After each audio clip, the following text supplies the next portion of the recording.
F chest clinic से doctor Arif Hussain. मैं pulmonologist हूँ और पल्मोनोलॉजी में साहिवाल में प्रैक्टिस करता हूँ।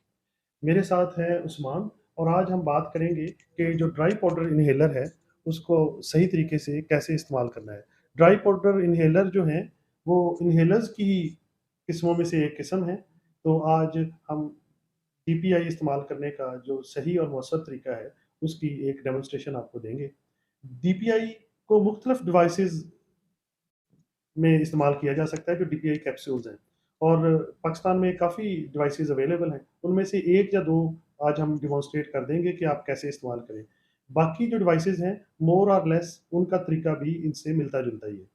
तो सबसे पहले तो पेशेंट ने बड़ा कंफर्टेबली किसी जगह पे बैठना होता है, अपनी डिवाइस को अपने पास रखना होता है और डिवाइस में डालने के लिए जो कैप्सूल इस्तेमाल होते हैं, उनको भी अपने पास रख लेना होता है। तो उस्मान आप ये डिवाइस हमारे को पास ये नेबुलाइज़र डिवाइस है, जिसके ज़रिए हम कैप्सूल इस्तेमाल करते हैं। तो इसका एक तरीका है कि इसमें 2 आउटसाइड एरो होते हैं, जिसको हमने खोलना है तो वो ना बराबर आ जाए, ठीक है? दोनों के जो शुरू वाले सिरे हैं, वो दोनों बराबर हो जाते हैं, ठीक है? पूरी खोलेंगे फिर ही कैप्सूल अंदर जाएगा, नहीं तो इसके अंदर जो पंक्चर करने वाले कैप्सूल के जो जगह होती है, वो आगे आ जाती है, पूरा ना खोलें तो कैप्सूल अंदर जाता नहीं। Thank you. उस्मान अब आप कैप्सूल लें और ये बताएँ कि कैप्सूल कैसे निकालना होता है? प्रेशर डाल के कैप्सूल ना निकालें, बल्कि ये ज़रा नाज़ुक और नरम होता है, जिसमें कैप्सूल जो है ना बाहर निकलने का और कैप्सूल को फटने का खदशा होता है। ये ऊपर से हम रैपर को फाड़ के फिर इसे निकालते हैं। और इसका जो ट्रांसपेरेंट हिस्सा है, उसको हमने नेबुलाइज़र के ट्रांसपेरेंट चैम्बर में डालना होता है, ताकि इस्तेमाल करते हुए हमें ये पता चल सके कि हमने दवाई सारी इस्तेमाल कर ली है या नहीं। तो इसमें डालें, इसको बंद करें, एक क्लिक की आवाज़ आएगी।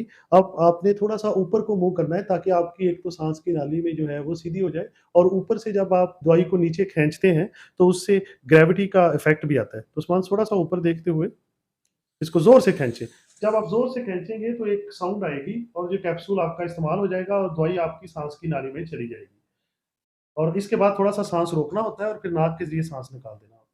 अब एक दफ़ा और इसी दवाई को इस्तेमाल कर लें, ताकि अगर कोई दवाई बची हुई है, तो वो भी इस्तेमाल हो जाए।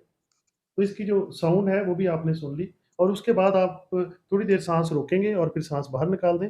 अब आप कैप्सूल निकाल के कैप्सूल दिखा दें कि ये बिल्कुल खाली हो चुका है या नहीं।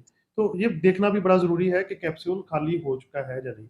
इसके फ़ौरन बाद उस्मान आप कुल्ली कर लें। अ, अस इस पे ये प्रोसीजर खत्म